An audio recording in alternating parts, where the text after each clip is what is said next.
have to deal all the time with how to be more alive. More alive.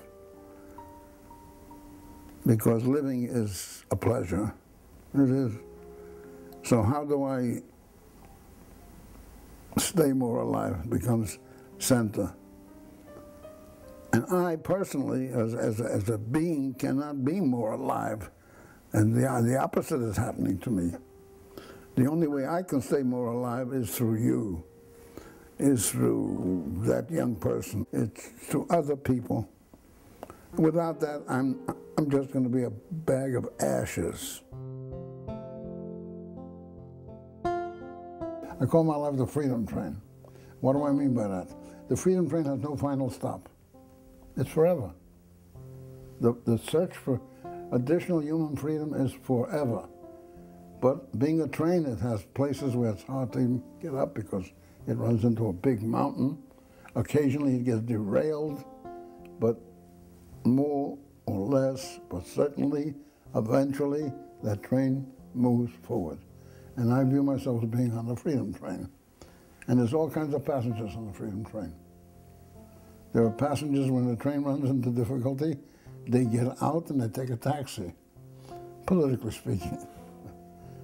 There are other passengers who get out, they want to lighten the load so the train can make it, so they'll take the load out by getting off the train and walking.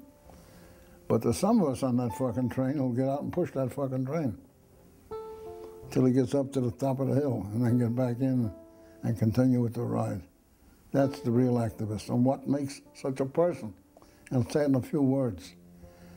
Activism is not a sacrifice. If it becomes a sacrifice, get out of it.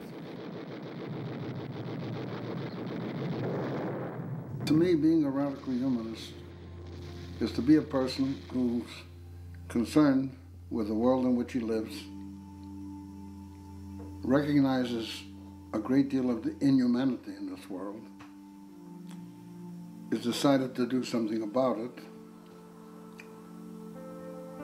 but it's not enough to go about it what I would call by little increments. They're important. They're not unimportant, certainly not unimportant, but really believe that some fundamental revision of society would be necessary to deal with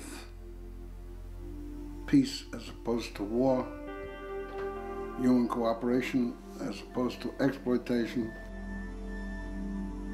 Abe Osheroff, with characteristic honesty, wonders aloud if the fight can ever be won. We fought the good fight, he says, and we lost. And yet,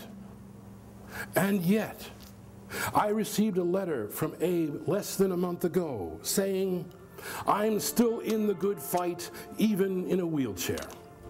I have also heard him say that we do not fight the good fight because we know the fight will be won. We fight the good fight because it is the right thing to do, because our lives will be immeasurably richer for it.